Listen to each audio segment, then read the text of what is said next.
The Nevada desert stretched endlessly in every direction, a vast canvas of sand and stone baked under a merciless June sun.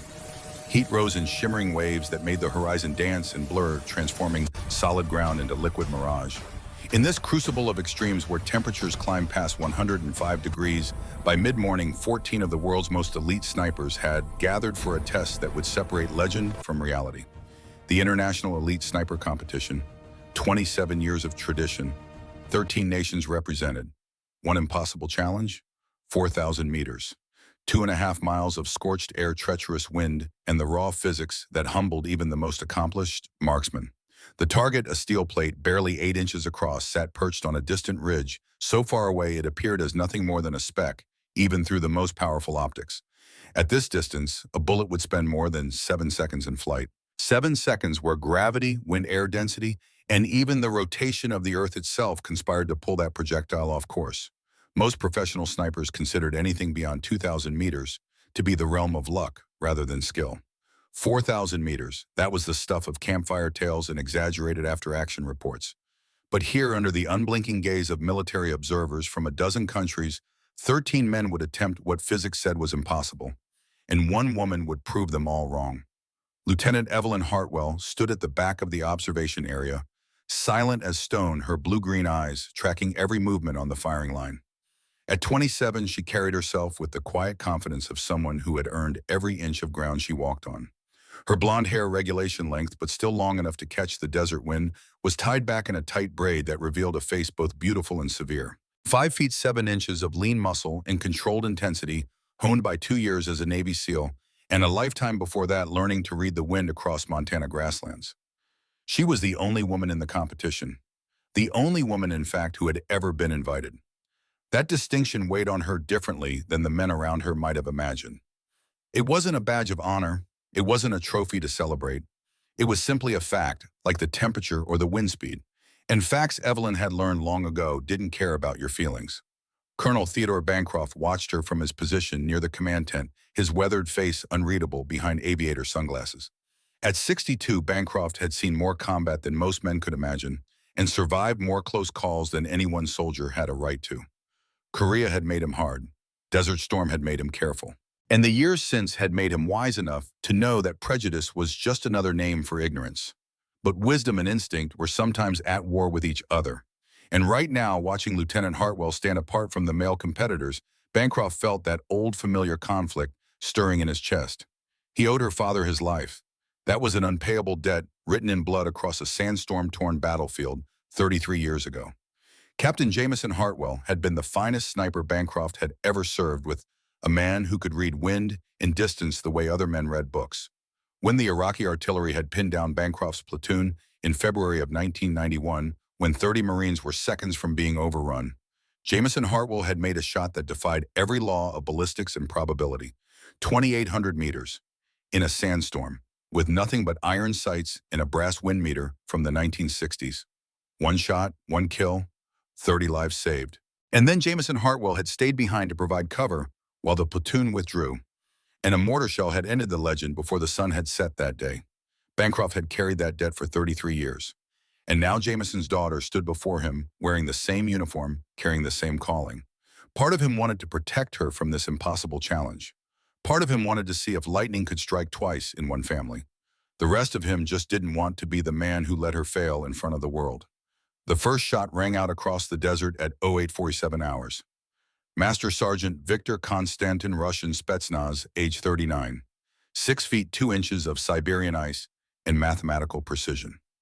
The man approached sniping the way a physicist approached equations, every variable, calculated every factor, measured every possibility, accounted for in spreadsheets of data. He carried a rifle that cost more than most cars, equipped with a ballistic computer that could calculate trajectories faster than human thought. He settled into position with mechanical efficiency. The digital rangefinder confirmed the distance, 4,000.3 meters. Wind sensors arrayed across the range fed data to his computer, 18 miles per hour crosswind variable between 15 and 21. Temperature, 106 degrees. Barometric pressure, 29.7 inches. Humidity, 12%. The computer processed everything in microseconds and displayed the solution on his scope elevation, 928 minutes of angle windage, 42 minutes right. Coriolis effect compensation, 3.4 minutes, additional right. Constantine made the adjustments with practiced ease. His breathing slowed, his heart rate dropped to 48 beats per minute, a number displayed on the medical monitor strapped to his wrist.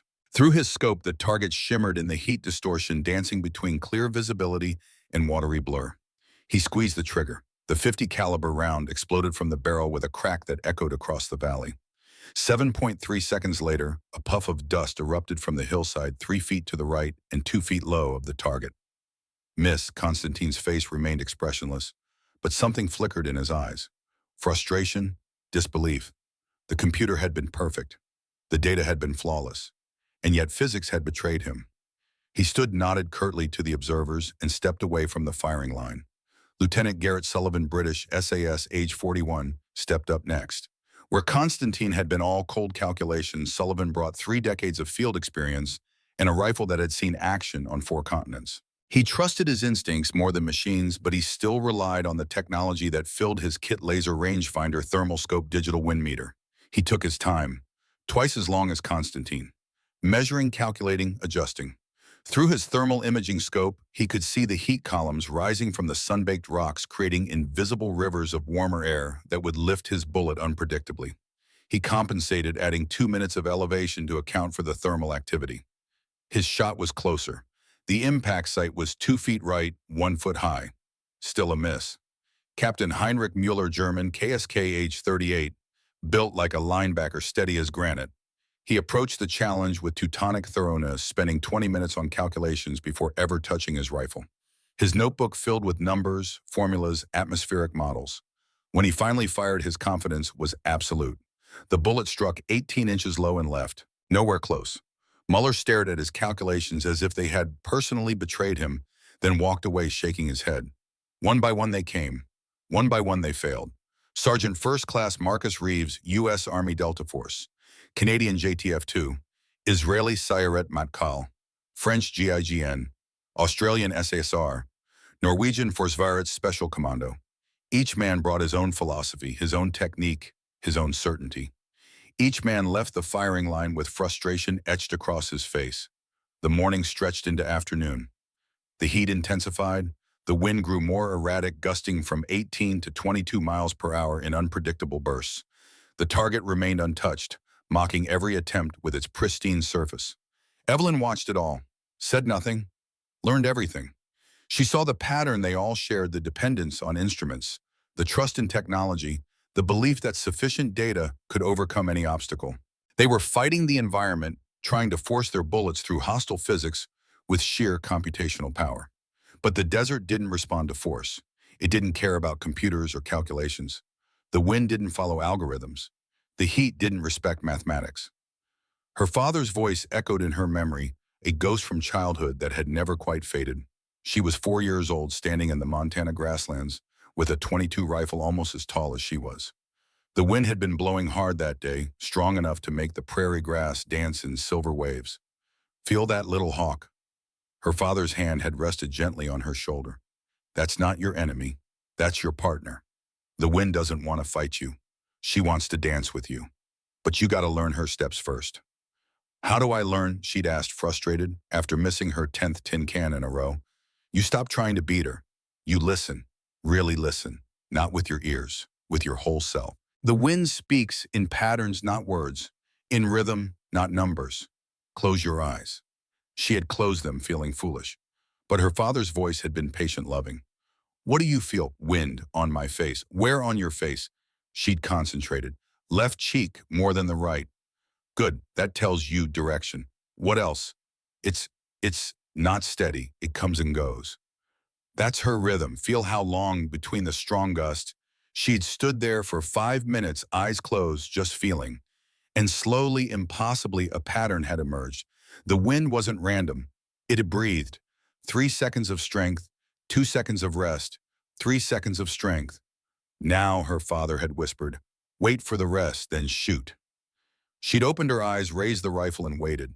The wind gusted strong. She held. It faded. She fired. The tin can had jumped and spun center hit. That had been 23 years ago, but the lesson had never left her. By 1430 hours, 12 snipers had attempted the shot. 12 had failed. The 13th man stepped to the line, and even Evelyn, for all her confidence, felt a flutter of uncertainty in her chest. Victor Constantine was attempting a second shot. Pride demanded it, the competition rules allowed it, and the Russian's face carried the kind of determination that had toppled empires and launched armies. Once more, he announced, to no one in particular, his English thick with Slavic consonants. I have recalculated. The computer missed variable in atmospheric pressure gradient. I have adjusted. He settled into position with the same mechanical precision as before. But this time Evelyn noticed something different in his posture. There was tension in his shoulders, frustration in the set of his jaw. He was forcing it now, trying to impose his will on the challenge rather than working with it. She recognized the mistake because she'd made it herself 1,000 times in training. The moment you started fighting the shot, you'd already lost it. Constantine fired. The rifle's report cracked across the valley like thunder. 7.3 seconds of eternity stretched out while the bullet flew its impossible arc. Impact, 3 feet right, 2 feet high, further from the target than his first attempt. The Russian stood slowly. For a moment, his composure cracked. Niet, the word exploded from him with enough force to make nearby observers flinch. He stared at his rifle as if it had personally betrayed him, then hurled it to the sand. Physics impossible at this distance with these conditions, impossible. Silence fell across the observation area like a weight. Constantine stood there, chest heaving, the calm mask of professionalism finally shattered. He was the best sniper in the Russian Federation. He'd made shots at 3,000 meters that had become legend in Spetsnaz circles. He'd calculated everything perfectly twice, and the desert had humiliated him both times. He bent, retrieved his rifle, and brushed the sand away with movements that were almost tender. When he looked up, his eyes swept across the assembled observers and competitors. There was no anger in his gaze now, just exhaustion, defeat. This shot cannot be made, he said quietly. Not with honor, not with certainty, perhaps with luck, yes, but that is not marksmanship. That is dice throw. The observation area stirred with murmurs of agreement. 13 of the world's elite had failed. What more proof was needed? 4,000 meters in these conditions wasn't a test of skill. It was a lottery, a coin flip dressed up in the language of precision. Colonel Bancroft stepped forward, his face grave. He'd known this might happen. Hell, part of him had expected it. But admitting defeat in front of international observers, in front of the press, in front of everyone who'd invested time and money and national pride in this competition, that stuck in his throat like broken glass. Gentlemen, he began, his voice carrying the weight of command, I think we can all agree that, let me do it. The voice was quiet, calm, but it cut through the murmuring like a blade through silk. Every head turned, every eye found her. Evelyn Hartwell stepped forward from the back of the observation area. She moved with unhurried purpose, her boots barely disturbing the sand.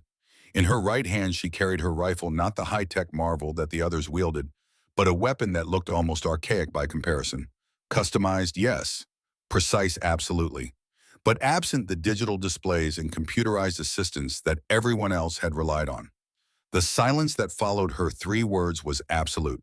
It was the kind of silence that precedes earthquakes, the kind that fills the space between lightning and thunder. Then someone laughed, a short, sharp bark of disbelief. You've got to be kidding, someone muttered. Evelyn didn't look to see who. Sullivan shook his head slowly. Lieutenant, with all due respect, you saw what just happened. The best sniper in Russia just called it impossible. I've been shooting for 32 years and I barely got close. You're what, fresh out of buds? 2 years active SEAL, Evelyn corrected quietly. 14 months deployed. But I learned to shoot long before the Navy.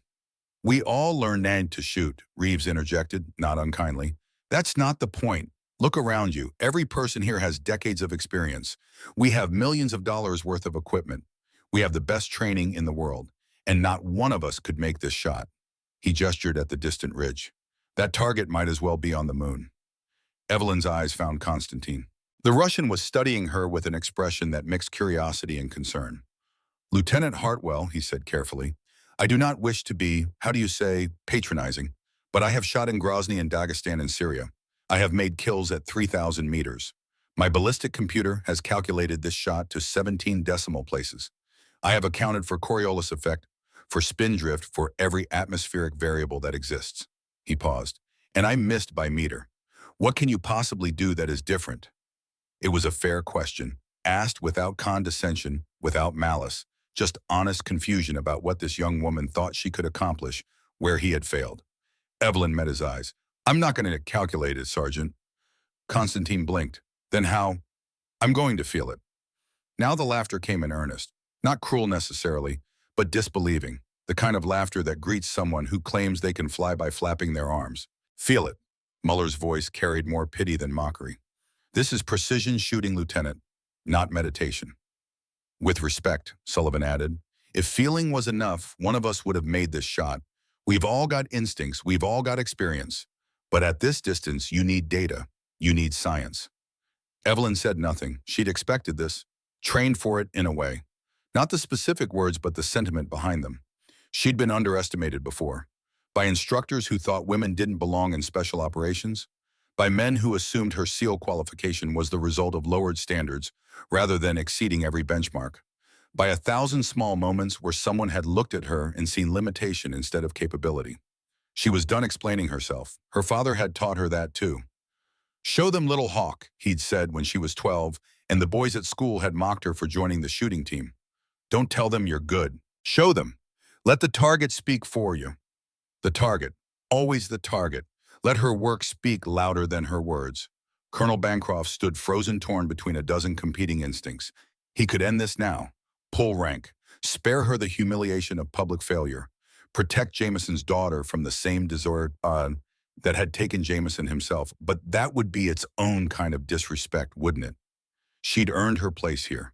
Earned her right to Trinde. Who was he to take that away because of his own fears? And there was something in her eyes. Something that made the years fall away and took him back to February 1991, to a sandstorm-scoured ridge, where a Marine sniper had looked at an impossible shot with that same expression of absolute certainty, the same eyes. Father and daughter separated by 3 decades in a grave in Arlington, but connected by something that transcended death and distance. Bancroft had seen Jameson make miracles. He'd witnessed firsthand what happened when skill and intuition merged into something that looked like magic but was really just mastery. Maybe. Just maybe. The range is yours, Lieutenant Hartwell, he heard himself say. The words seemed to surprise everyone, including himself. But once spoken, they couldn't be taken back. Didn't want to be taken back. Evelyn nodded once. Thank you, sir. She moved past the line of observers, past the men who'd failed, past the expensive equipment, and the defeated expressions. The sand crunched under her boots with each step. The heat pressed down on her like a physical weight. The wind picked up, gusting to 23 miles per hour, as if the desert itself were testing her resolve. She reached the firing position and knelt, not immediately taking position behind the rifle, but kneeling in the sand itself. She placed her right palm flat against the ground, fingers spread wide. What's she doing? Someone whispered. Praying, probably, came the response. Good idea. She's going to need divine intervention. But Evelyn wasn't praying, not in the traditional sense. She was listening, feeling. The sand held warmth from the sun, but underneath, just an inch down, it was cooler. That temperature differential told her about heat currents, about how the air would behave in invisible columns rising from the sun-baked rocks. She closed her eyes, shut out the murmurs behind her, shut out the doubt and the expectations and the weight of her father's legacy, shut out everything except the desert itself. The wind touched her face, left cheek first, then right. Varying pressure, there was a pattern there. She just had to find it. Beneath her palm, the sand vibrated almost imperceptibly. Trucks on a distant road, number too rhythmic, too regular. It was the wind itself creating resonance in the canyon walls 2 miles away. The desert was singing and she was learning its song. She opened her eyes and reached into her pocket. What she pulled out made several observers gasp. A brass wind meter, ancient by modern standards. Marine Corps issue from the 1960s, when instruments were built to last forever and precision was measured in craftsmanship rather than microchips. The brass had darkened with age patina, creeping across its surface like lichen on stone. But the mechanism inside still moved with perfect smoothness, the veins catching wind and translating it into information that no computer could replicate. It had been her father's. The last thing he'd carried before deploying to Desert Storm. The last thing he'd touched before making the shot that had saved Bancroft's platoon. Now it was hers, passed down through death and time, an inheritance more valuable than gold. She held it up, watching the veins spin and flutter. 18 miles per hour average. But the average lied. The wind breathed in cycles, 3 seconds of strength, pushing to 22 miles per hour, 2 seconds of relative calm, dropping to 14, then 3 seconds of strength again. Rhythm, pattern, the dance her father had taught her to recognize. Konstantin watched this display with growing fascination. He'd seen something like it once before in Chechnya, in a remote mountain village where an old sniper had worked without any equipment at all. That man had been called a legend, a ghost, someone who killed at distances that made other snipers weep with envy. And that man had used a wind meter exactly like the one Lieutenant Hartwell now held. "Silence," Konstantin said suddenly, his voice cutting through the murmurs. "Let her work." "Victor, she's wasting everyone's," Sullivan began. "I said silence." The command in Konstantin's voice stopped all conversation. He stepped forward, his eyes locked on Evelyn.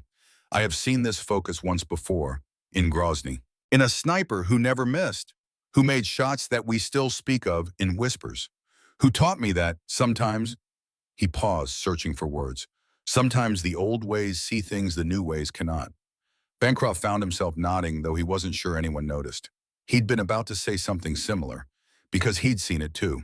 In Jameson Hartwell, in the moment before that impossible shot, the way time seemed to slow down, the way the world shrank to encompass only the rifle, the target, and the space between, the way doubt evaporated and certainty took its place, not the false certainty of ego, but the real certainty that came from perfect unity between shooter and shot.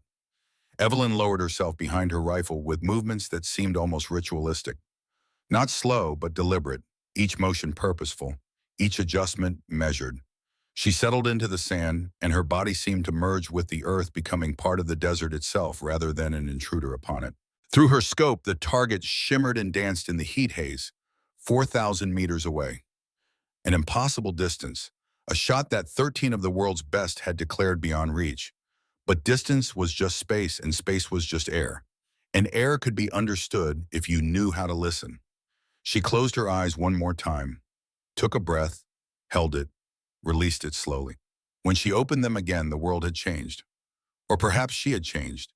The boundary between self and environment dissolved. She wasn't looking at the desert anymore. She was part of it. The wind that touched her face was the same wind that would carry her bullet. The heat that shimmered in the distance was the same heat that would lift and push and guide that tiny projectile across 2.5 miles of hostile physics. Her finger moved to the trigger, found it, rested there with just enough pressure to feel the mechanism, but not enough to activate it. Behind her, 200 people held their breath. And in that moment of perfect silence, Evelyn Hartwell smiled, because the desert had just whispered its secrets, and she knew exactly when to shoot. The observation area remained suspended in that strange silence, the kind that feels alive, charged with anticipation and doubt in equal measure. Evelyn's finger rested on the trigger, her body utterly still against the sand. Through her scope, the target plate wavered in the superheated air like a coin at the bottom of a shimmering pool. But she didn't fire. Seconds stretched into a minute, then 2. The gallery began to shift uncomfortably. Whispers started again, quiet but growing. "What's she waiting for?" someone muttered. "Cold feet, probably." "Give her time," Konstantin said, though even his voice carried a note of uncertainty now. Evelyn heard none of it. Her world had contracted to a sphere of pure sensation. The wind on her left cheek, the heat radiating from the sand beneath her, the almost imperceptible vibration traveling through the ground, a frequency she felt more than heard. Her father had called it the desert's heartbeat, the rhythm beneath the chaos. She was counting now, not with numbers but with something deeper. 3 beats of strength, 2 beats of rest, 3 beats of strength. The wind's eternal dance playing out across miles of open air. But there was more, layers beneath layers. Through her scope, she watched the mirage shimmer. Most snipers saw it as an obstacle distortion that made precise aiming impossible. But her father had taught her different. The mirage was information, a map written in heat and light showing exactly how the air was moving in invisible rivers and currents. The shimmer pulsed, 47 seconds between cycles. She'd been watching long enough now to see the pattern. Every 47 seconds, a thermal column rose from the rock formations 800 meters downrange. When that happened, any bullet passing through would catch an updraft rising 6 to 8 inches off its calculated trajectory. Most snipers would see that as randomness. Chaos. But it wasn't random at all. It was as regular as a metronome. You just had to be patient enough to hear it. 3 minutes had passed now. Colonel Bancroft's radio crackled to life. Colonel, conditions are worsening. The voice belonged to the meteorological officer stationed at the weather monitoring station. Wind gusting to 22 miles per hour now. Recommend abort. The window is closing. Bancroft keyed his radio, his eyes never leaving Evelyn's prone form. Lieutenant Hartwell, did you copy that? Conditions deteriorating. You can abort if you want. No shame in it. Evelyn's response came without hesitation, without ever moving from her firing position. Her voice was utterly calm, almost dreamy. Negative, sir. Wind isn't closing any window. She's about to open one. 60 seconds. How can you possibly know that? Bancroft heard himself ask, though he immediately regretted the question. It sounded too much like doubt.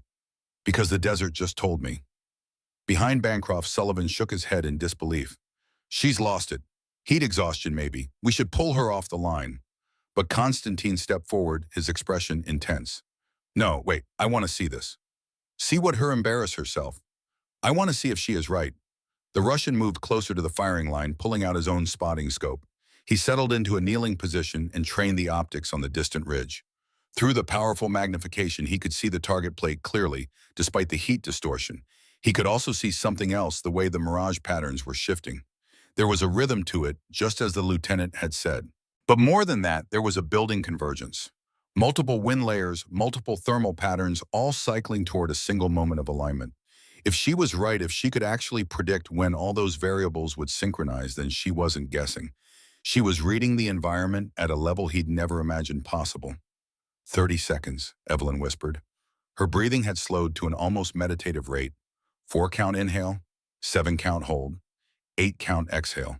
The rhythm her father had taught her, the pattern that dropped heart rate and steadied nerves and turned the body into an extension of the rifle rather than something separate. Through her scope, she saw it happening. The mirage shimmer was reaching the end of its 47-second cycle. The thermal column was dissipating. In approximately 15 seconds, there would be a brief window, maybe 3 seconds long, where the air would be as stable as it would ever get at this distance. But that alone wasn't enough. The wind had to cooperate too. She felt it on her face. The strong gust was fading, the 3-beat cycle moving into its 2-beat rest. In 12 seconds, the wind would drop from 22 miles per hour to approximately 14. It would hold there for perhaps 4 seconds before building again. 12 seconds until the wind window. 15 seconds until the thermal window. 3 seconds of overlap. One moment of perfect convergence when all the chaos would briefly align into something approaching order. 15 seconds, she breathed. Constantine saw it through his spotting scope. Bozhe moi. She was right. The patterns were converging. How was she seeing this without instruments, without computers? It was as if she could feel the entire atmosphere read its intentions before they manifested. She knows, he whispered more to himself than anyone else. She actually knows. Evelyn's finger increased pressure on the trigger. Not firing yet, just preparing. Every muscle in her body was coiled, but not tense. Ready, but not rigid. It was a state that took years to master, the balance between alertness and relaxation, between control and surrender. 10 seconds. Her crosshairs settled on the target, but not center mass. She was aiming left. 6 inches left and 2 inches low. To anyone watching through a spotting scope, it would look like she was deliberately missing. But she was calculating for variables that no computer could model. The 3-layer wind pattern, 18 miles per hour at ground level, 14 in the mid-range, 22 at altitude. Each layer would push the bullet differently.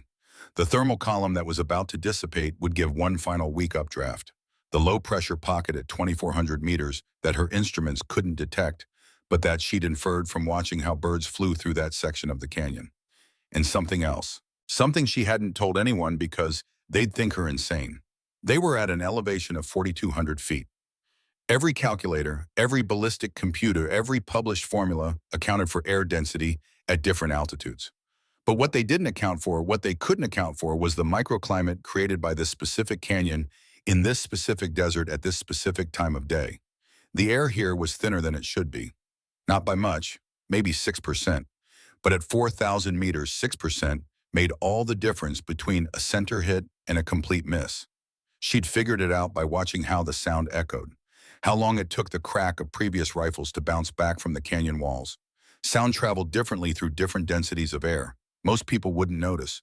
But if you knew how to listen, really listen, the air itself told you its secrets. 5 seconds. Her breathing stopped at the bottom of an exhale. Her heart rate had dropped to 44 beats per minute. The medical monitor on her wrist, something Bancroft had insisted all shooters wear, displayed the number for anyone curious enough to check. Constantine checked. His eyes widened. Impossible. She's calmer than combat meditation. How is she doing this? 3 seconds, the wind dropped, the mirage steadied. Every chaotic variable suddenly aligned into a corridor of relative stability stretching across 2.5 miles of desert air. The window was open. Evelyn's entire existence compressed into a single point of absolute clarity.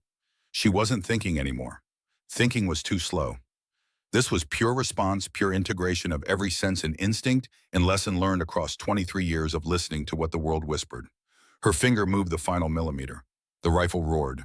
The .50 caliber round exploded from the barrel at 2,820 feet per second. The recoil 32 foot-pounds of force drove back into her shoulder, but her body absorbed it perfectly, not moving an inch from her firing position. Her eye remained locked to the scope, tracking the trace of the bullet's path. Through the scope, she saw the tiny distortion in the air as the projectile tore through the heat haze. The supersonic shockwave created a brief tunnel of clarity in the mirage, a temporary window that showed the bullet's trajectory.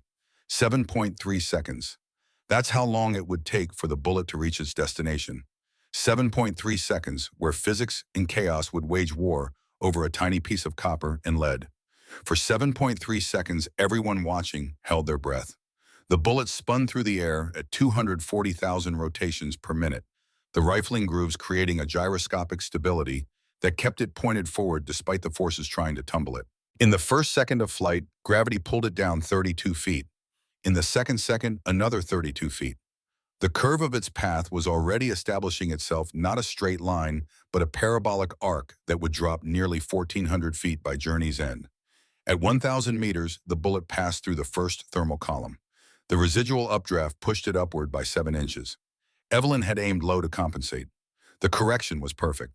At 1,500 meters, the crosswind hit full force, 18 miles per hour from the left, pushing the bullet right. But the bullet was already angled left to compensate, and the force merely straightened its path. Constantine watched through his spotting scope, his professional eye tracking the distortion trail.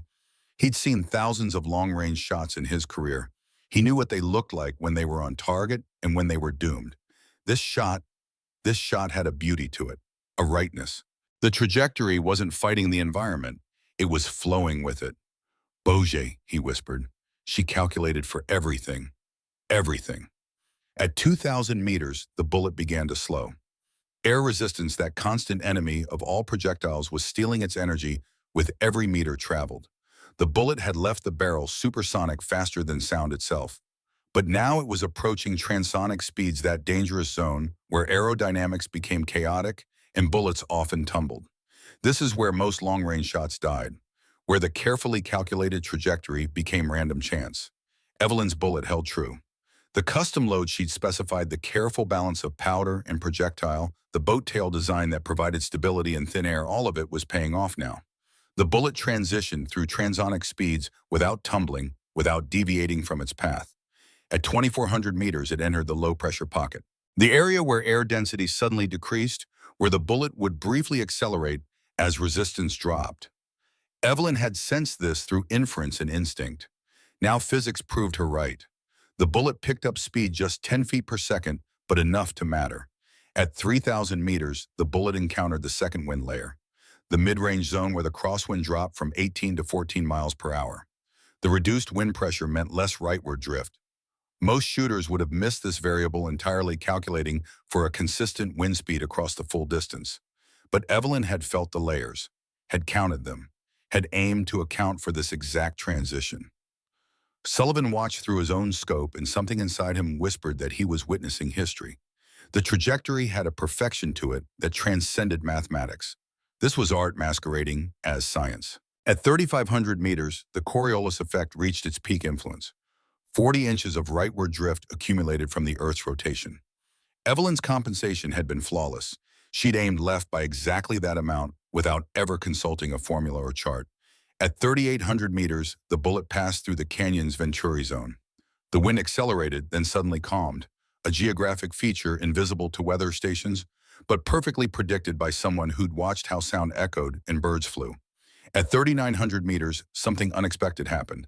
A freak gust of wind, 28 miles per hour, stronger than anything measured all day, suddenly swept across the canyon from an oblique angle.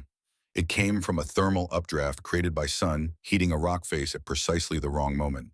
Through his spotting scope, Constantine saw the bullet's trace waver. Niet, he breathed. Wind gust. She could not have known, but Evelyn had known. Or rather, she'd sensed the possibility. When she'd aimed those extra 4 clicks that everyone thought were random, she hadn't just been compensating for elevation and air density. She'd been building in a margin for chaos, for the one variable that couldn't be predicted, only prepared for. The gust pushed the bullet right, but because she'd aimed further left than any calculation required, the correction brought it back towards center. The error became the solution. Impossible, Miller whispered. She calculated for wind that had not yet happened. She didn't calculate, Constantine said, his voice filled with awe. She felt it coming, the way animals feel earthquake before it strikes. This is not marksmanship. This is prophecy. 6.8 seconds. The bullet was subsonic now, dropping fast. Gravity had pulled it down nearly 1,400 feet from its initial trajectory. But Evelyn's 932 minutes of elevation had accounted for every inch. 7.1 seconds. The target filled every scope trained on it. 200 people held their collective breath. 7.3 seconds. Impact. The supersonic crack arrived first, the shock wave bouncing off steel with a metallic ring that echoed across the valley like a bell tolling victory. Then microseconds later, the bullet itself struck. Dead center. Not 2 inches off. Not 3 inches off. Dead center. Bullseye. The .50 caliber round punched through the 8-inch steel plate, leaving a hole so perfectly centered it looked machine-made. Metal fragments and dust exploded outward in a symmetrical pattern. The plate rang with a pure tone, the sound of perfect impact, perfect execution, perfect mastery. The echo traveled back across 4,000 meters, taking 7 more seconds to return. In those 7 seconds, nobody moved. Nobody breathed. The world existed in a state of suspended disbelief. Then reality crashed back in. For 3 heartbeats, nobody moved. Nobody breathed. The world seemed frozen, unable to process what had just occurred. Then Constantine's voice broke the silence. Popadanin! The Russian word exploded from him with enough force to make people jump. Hit dead center, hit. He stood so fast he nearly dropped his spotting scope, his face transformed by an expression of pure disbelief mixed with something approaching religious awe. Bože moj, she made the shot. She actually made the shot. The observation area erupted. Not immediately, it took a moment for the reality to penetrate the stunned disbelief. But when it did, the response was seismic. Cheers, shouts, and exclamations in a dozen languages mixed into a roar of collective amazement. Sullivan lowered his rifle, his weathered face slack with shock. 32 years, he whispered to nobody in particular. 32 years I've been shooting. I've never seen anything like that, not even close. Muller stood frozen, his notebook still clutched in one hand, pages filled with calculations that had proven worthless. He stared at Evelyn's prone form as if seeing a ghost, then slowly shook his head. It's not possible. The variables alone, the wind layers, the Coriolis, the thermal activity, you can't calculate all that without computers. You can't. She didn't calculate, Constantine said, moving toward the firing line with long strides. That's what we don't understand. She didn't calculate. She felt, she read, she listened, and the desert answered her. Evelyn remained in position, her eyes still to the scope, watching the dust settle around the target. She'd felt the hit before the sound returned to vibration through the earth, through the air, through her bones. The connection between shooter and target, that invisible thread that existed only in the moment of perfect execution. Slowly, deliberately, she cleared her rifle. The bolt came back. The empty casing ejected, spinning through the air to land in the sand with a soft thump. She engaged the safety, then finally, only then did she move from her firing position. She stood with the same unhurried grace she'd shown all day. No celebration, no fist pump, no theatrical display. She simply brushed the sand from her uniform with calm, practiced movements, her expression unchanged from before the shot. It was that composure more than anything else that hammered home the truth. She hadn't gotten lucky. She'd known. From the moment she'd said, "Let me do it," she'd known she would make this shot. The outcome had never been in doubt, not for her. Constantine reached her first, his long legs covering the distance in seconds. For a moment, he simply stood there, studying her with an intensity that would have been uncomfortable, if not for the genuine respect in his eyes. Then deliberately, he removed his glove and extended his hand. Lieutenant Hartwell. His voice was thick with emotion and Russian accent. I was wrong, completely, absolutely wrong. You are not lucky shooter. You are not even skilled shooter. He paused, searching for the right words in English. You are artist. I have shot for 20 years. I have made kills that other snipers say impossible. But I have never seen anything like what you just did. Evelyn took his hand. His grip was firm, respectful, the handshake of one professional to another. You're very skilled, Sergeant Constantine. Your calculations were perfect. Calculations. He laughed, but it wasn't bitter. It was the laugh of a man who just learned a profound lesson. Yes, my calculations were perfect, and perfectly useless. I was calculating mathematics. You were reading poetry. He reached into his pocket and pulled out a patch, the emblem of Russian Spetsnaz, a bat against a black background. Russia would be honored if you would accept this. You have taught me something today that no instructor ever could. There is knowledge beyond computers, beyond data, and I was fool to forget it. He pressed the patch into her hand, then stepped back and saluted. It was a breach of protocol. He wasn't American military. She outranked him in the context of this competition, but the gesture transcended formality. It was respect pure and simple from one warrior to another. Sullivan arrived next, his weathered face showing every one of his 41 years. I owe you an apology, Lieutenant. I let assumptions guide my judgment. That was unprofessional. He extended his hand. That shot? I don't even have words for it. That's the kind of marksmanship we tell stories about in the SAS. The kind we assume is exaggerated because surely nobody could actually do it. But you just did, in front of 200 witnesses. Muller followed his German precision, giving way to genuine admiration. Forgive our doubt, Lieutenant Hartwell. We were measuring with the wrong instruments, trying to quantify something that can't be reduced to numbers. He glanced at his notebook, then with a sudden gesture tore out the pages of calculations and let them scatter in the wind. I thought I understood long-range shooting. You just showed me I understood nothing. One by one they came. 13 elite snipers, men who represented the pinnacle of their profession, each acknowledging what they'd witnessed. Some with handshakes, some with quiet words of respect, a few with nothing more than unable to find language adequate for what they'd seen. Reeves, the Delta Force operator, simply clasped her shoulder briefly. Your father would be proud, Lieutenant. The words were simple, but the weight behind them was immense. Through it all, Evelyn remained composed. She accepted their acknowledgement with quiet grace, never gloating, never preening. This wasn't about proving them wrong. It had never been about that.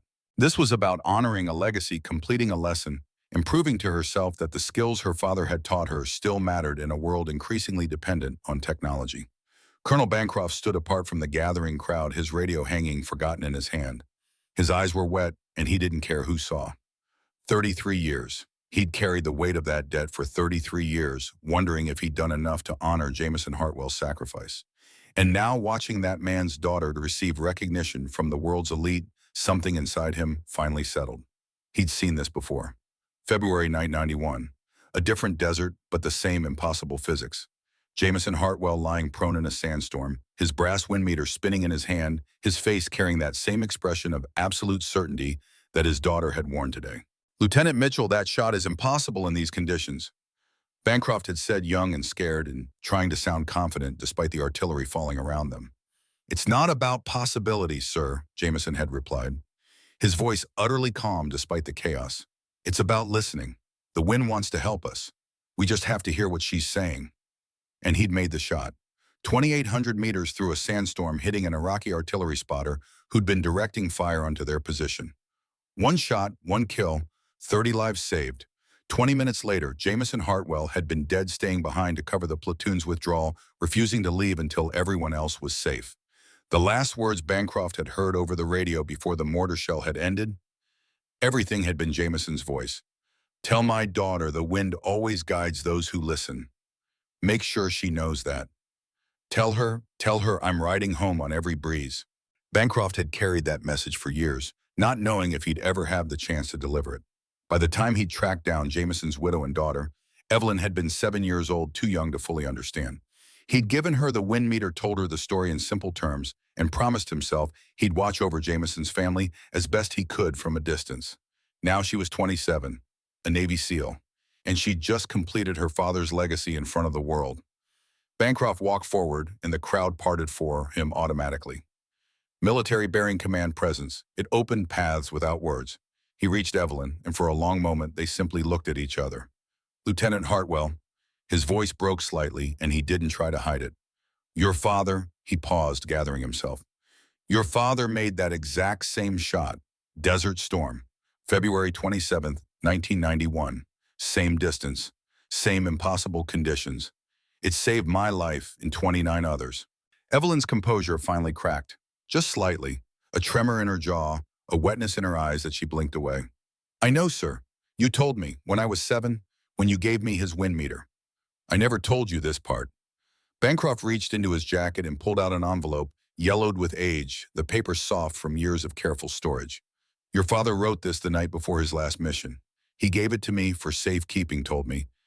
Told me if he didn't make it back, I should give it to you when you were old enough to understand. He pressed the envelope into her hands. I was waiting for the right moment. I think this is it. Evelyn stared at the envelope. Her name was written across the front in handwriting she'd only seen in old letters and birthday cards, saved from when she was too young to remember. Her father's handwriting, strong and sure, just like she remembered him being in those few precious memories before deployment. Her hands shook as she opened it. The paper inside was crisp, despite its age, the words written in the same confident script. To my daughter Evelyn, if you're reading this from Colonel Bancroft, I didn't make it home. But I'm not gone. I'm in every wind that crosses Montana grasslands. I'm in every shot you take with love and respect for the craft. The military will try to make you depend on technology. Resist. The greatest weapon is the one between your ears and the one inside your chest. Mathematics can calculate what was, but soul knows what will be. If you follow me into service, and I hope you don't, but I know you will because you're my daughter, and you've got my stubborn heart, remember this. Don't fight the world. Dance with it. The wind isn't your enemy. She's your partner. Listen to her whispers. Trust what she tells you. I'll ride every bullet you fire. I'll guide every shot you take. Not because you need me, but because I'll always be your biggest fan. You're my little hawk. Fly high, shoot true. Make them respect you through excellence, not words. One more thing, and this is important. That impossible shot everyone will tell you can't be made. The one that defies physics and common sense. The one where all the variables align and the world holds its breath. You can make it. I know you can, because I taught you to listen, and the desert never lies to those who truly hear her. When that moment comes, and it will come, remember what I told you on the prairie when you were 4 years old. Feel the wind. Don't fight her. Dance with her. And trust that I'm there with you riding that bullet home. All my love forever and always. Your dad. The letter ended there, but there was a postscript written in different ink as if added at the last minute. P.S. If Bancroft is reading this letter to you because you're too young to read it yourself, tell him I said thanks for trying to keep me alive. And tell him I forgive him for not succeeding. Some debts can't be repaid. Only honored. Take care of my little hawk, Colonel. She's going to need someone who understands what we do, what we are. Evelyn read the letter once, then again, then a third time as if the words might change if she looked away. Tears fell freely now, dropping onto the aged paper and spreading like tiny flowers across the ink. She didn't sue or wail. The grief was too old for that, the wound too long healed into scar tissue. But the letter opened something inside her that had been closed for 26 years, the knowledge that her father had known, had predicted, had understood exactly who she would become. He knew, she whispered. He knew I'd be here someday. Evelyn carefully folded the letter and placed it back in the envelope. But before she could tuck it away, Bancroft reached out and stopped her hand. There's something else you need to know, something I've kept classified for 33 years. His voice dropped to almost a whisper. That shot your father made to save us, the 2,800-meter shot in the sandstorm. The target wasn't just an Iraqi spotter. He paused, the weight of decades pressing down. It was a Soviet advisor, a Spetsnaz sniper who'd been training Iraqi forces. After the wall fell, we found out he'd been targeting American officers specifically. Your father's shot didn't just save 30 Marines that day. It ended an assassination campaign that had already killed 6 U.S. commanders. Evelyn's eyes widened. You're saying, Dad, your father prevented what could have been a geopolitical crisis. Soviet advisor killing American generals during Desert Storm that would have reignited the Cold War. Bancroft's expression was grave. The shot you just made, it's being watched by intelligence agencies from a dozen countries. They needed to know if Jameson Hartwell's daughter inherited more than just his skill. They needed to know if she inherited his judgment. A chill ran down Evelyn's spine. This competition wasn't just about marksmanship. No, it was about proving that some things can't be replicated by technology or training alone. That intuition, instinct, soul, whatever you want to call it, still matters in a world of drones and guided missiles. He smiled slightly. You just proved it, in front of everyone who needed to see. Jameson had a gift for reading people the same way he read wind, Bancroft said quietly. He looked at you when you were 3 years old and saw who you'd become. Told me once that you had his eyes. Not the color, the way they looked at the world. Like you could see through the surface to what was underneath. Evelyn carefully folded the letter and placed it in her chest pocket right over her heart. When she looked up at Bancroft, her eyes were clear again. The moment of vulnerability passed. Thank you, sir, for keeping it, for waiting, for, she paused, searching for words, for believing in me when you had every reason not to. I never doubted you, Lieutenant. I doubted myself. Doubted whether I was honoring your father's memory by letting you try or dishonoring it by putting you in a position to fail publicly. He smiled and it transformed his weathered face. I should have known better. You're Jameson Hartwell's daughter. Failure was never an option. A voice called out from the command tent. Colonel Bancroft, competition director, requests your presence. Media wants official statement. Bancroft nodded but didn't move immediately. He had one more thing to do first. He came to attention and rendered a perfect salute regulation, crisp, held longer than protocol required. Lieutenant Evelyn Hartwell, on behalf of the International Elite Sniper Competition and by the authority vested in me as Senior U.S. Military Observer, I hereby award you the designation of Master Sniper Distinguished Excellence. He produced a small case from his pocket and opened it to reveal a medal, gold and silver worked into the shape of a rifle and crosshairs with a single diamond at the center, representing the perfect shot. You are the youngest person ever to receive this honor, the first woman ever to receive this honor, and the only person in the competition's 27-year history to make the 4,000-meter shot on the first attempt. He pinned the medal to her uniform himself, his hands steady despite the emotion in his voice. Your father would be so damn proud. Hell, he is proud. I can feel him here. The gallery erupted in applause. Not polite recognition, but thunderous acknowledgement that shook the very air. 200 people, military personnel, international observers, as press competitors, all standing, all clapping, all recognizing that they'd witnessed something that would be talked about for decades. Constantine started a slow clap that built into a rhythmic thunder. Others joined until the sound became synchronized, a martial drumbeat that echoed across the desert valley. It was a tradition in some militaries, a way of showing ultimate respect to a fellow warrior who'd achieved something extraordinary. Evelyn stood at attention, accepting the recognition with the same quiet dignity she'd shown all day. She didn't smile or wave or acknowledge the crowd beyond a simple nod. This wasn't about celebration. This was about completion. About honoring a promise made by a 4-year-old girl to a father who'd never come home. As the applause began to swell, a uniformed officer approached Bancroft and whispered urgently in his ear. Bancroft's face went pale, then he nodded curtly. He raised his hand and the applause died down. Ladies and gentlemen, I've just received information that changes the context of what we witnessed today. He paused, choosing his words carefully. The target at 4,000 meters. It wasn't just a steel plate. Murmurs rippled through the crowd. For security reasons, we placed a pressure sensor behind that plate, not to measure impact, to detect if anyone got close enough to trigger it. What we didn't advertise was that the sensor was connected to a training charge. A small one, non-lethal, but enough to teach a lesson about precision. Constantine's face went white. You mean if any of us had hit the plate off center, the sensor would have registered an impact outside the kill zone? So, no explosion, no danger. But Lieutenant Hartwell hit so precisely dead center that she struck the only area where the sensor couldn't detect impact, the exact bullseye. Bancroft's voice carried across the silent desert. She didn't just make an impossible shot. She made the only safe shot, the only one that wouldn't have triggered a response. Evelyn stood frozen. She hadn't known, hadn't calculated for that. But somehow, by trusting her instincts completely, by aiming for absolute perfection rather than good enough, she'd threaded a needle she hadn't even known existed. That, Bancroft said quietly, is why she's the best. The applause erupted again, louder this time. The revelation added another layer to an already legendary achievement. She hadn't just made an impossible shot, she'd made it perfectly with stakes she hadn't even known existed. The applause continued for a full 2 minutes before finally dying down. Bancroft leaned in close, his voice low enough that only Evelyn could hear. You know what the hardest part is going to be now, sir? Explaining to the Navy why their newest instructor's first lesson is going to be about throwing away the computers and learning to feel the wind.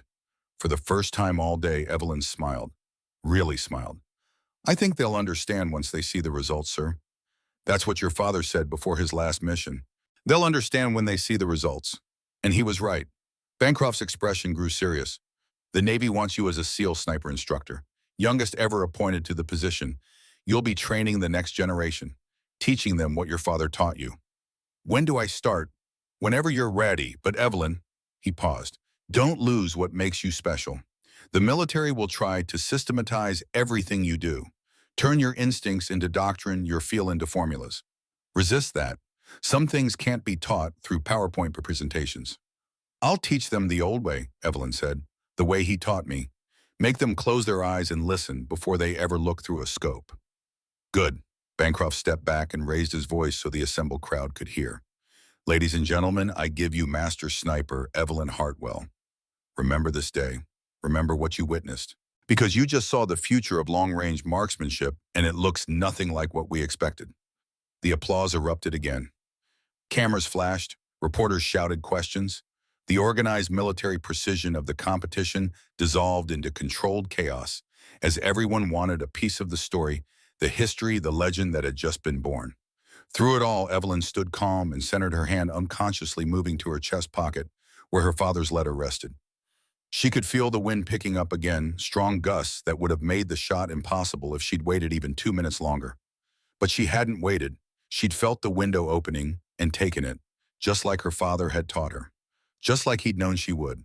6 months later, the scene had shifted from Nevada desert to California coastline. The Naval Amphibious Base in Coronado, home of SEAL training, where the Pacific Ocean met golden sand and the sound of surf mixed with the crack of rifle fire.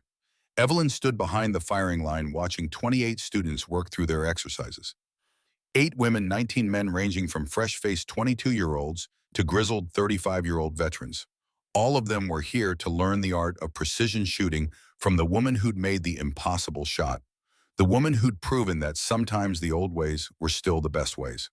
Instructor Hartwell, a young woman, Petty Officer Second Class Riley Morrison, 22, fresh out of basic SEAL qualification, lowered her rifle with frustration evident in every line of her body. I can't get the wind right. My calculations are perfect.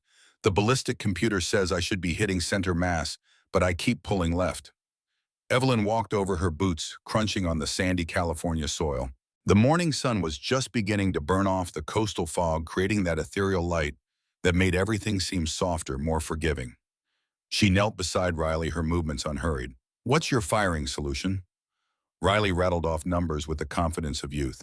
Target distance, 1,000 meters. Wind speed 12 miles per hour from 3 o'clock. Temperature 72 degrees. Barometric pressure 30.02. Humidity 68%. Computer says 6 minutes of angle right correction. And you're still pulling left. Yes, ma'am, every time. Evelyn reached into her pocket and pulled out the brass wind meter. 34 years old now, the patina so dark it was almost black, but the mechanism still moved with perfect precision. She held it up and the vanes began to spin and flutter. Close your eyes, Riley. Ma'am. Close them? Trust me. Riley hesitated, then complied. Her face scrunched with concentration, as if closing her eyes would somehow help her understand the mathematics better. What do you hear? Surf, birds, the flag flapping, other shooters. Deeper than that, what does the air tell you? Riley's expression grew confused. I don't understand, ma'am. The wind isn't just speed and direction. She's alive. She breathes. She has moods and rhythms. Your computer is telling you 12 miles per hour steady. But is it steady? Riley concentrated, her face still scrunched. Maybe not. It feels like it's gusting. Good. Now tell me where you feel it strongest. Which side of your face? The left cheek, ma'am. Your computer says wind from 3 o'clock. That's directly from your right, but you feel it on your left cheek. What does that tell you? Understanding dawned slowly across Riley's face. The wind's not from 3 o'clock. It's from 9 o'clock, from the left, from about 10 o'clock, actually. The weather station is half a mile inland. The wind there is 12 miles per hour from the east. But we're on the coast. The ocean creates its own weather. Right now, we're getting a sea breeze 8 miles per hour from slightly north of west. Your computer doesn't know that because it's reading data from the wrong location. Riley opened her eyes, staring at the wind meter in Evelyn's hand with something approaching awe. So I should be correcting left, not right. Try it. But don't just calculate. Feel it first. Close your eyes and tell me what the wind wants you to do. Then open them and let your instinct guide the math, not the other way around. Riley closed her eyes again. This time her face relaxed. She stopped trying to force understanding and simply experienced the moment. 10 seconds passed. 20. Then she opened her eyes and there was a new certainty in them. 3 minutes left, she said. The sea breeze is going to gust stronger in about 15 seconds, then calm for maybe 10 seconds after that. How do you know? I don't know how I know, I just felt it. The rhythm. Evelyn smiled. It was the same smile her father had given her when she'd hit that tin can at age 4. Pride and recognition and the knowledge that something crucial had just been understood. That's it. That's exactly it. Now wait for the gust, let it pass, and shoot in the calm. Riley settled behind her rifle, her body language completely different now. Where before she'd been tense fighting the environment, now she was relaxed, at one with it. She waited, counting breaths, feeling the wind build and then fade. She fired. Through the spotting scope, Evelyn watched the impact. Center mass. Perfect hit. Riley lowered her rifle, her face transformed by wonder. I felt it. The wind told me when to shoot, and I knew. That's because you stopped trying to beat her and started listening to her. The mathematics are important, they give you the foundation. But at a certain point, you have to transcend the numbers and trust something deeper. Is that how you made the 4,000-meter shot? Evelyn pulled out her father's letter. She carried it everywhere now, folded carefully in a plastic sleeve to protect it from wear. She didn't show it to Riley, but she touched it through the fabric of her pocket, drawing strength from words written 3 decades ago. My father taught me something when I was 4 years old. He said true snipers don't conquer distance. They become one with it. The bullet doesn't fight the air, it dances through it. She paused, looking out across the range, where 27 other students were working through their own struggles with wind and distance, and the eternal challenge of making the impossible shot. That's what I'm going to teach all of you. Not just how to calculate, how to feel, how to listen, how to dance with forces you can't control but can learn to partner with. Riley nodded slowly, understanding blooming behind her eyes. My grandfather was a sniper. He used to say something similar, that the best shots weren't about thinking, they were about knowing. Your grandfather was wise. Evelyn stood, preparing to move on to the next student. Practice that feeling, not just today but every day. Eventually it becomes as natural as breathing.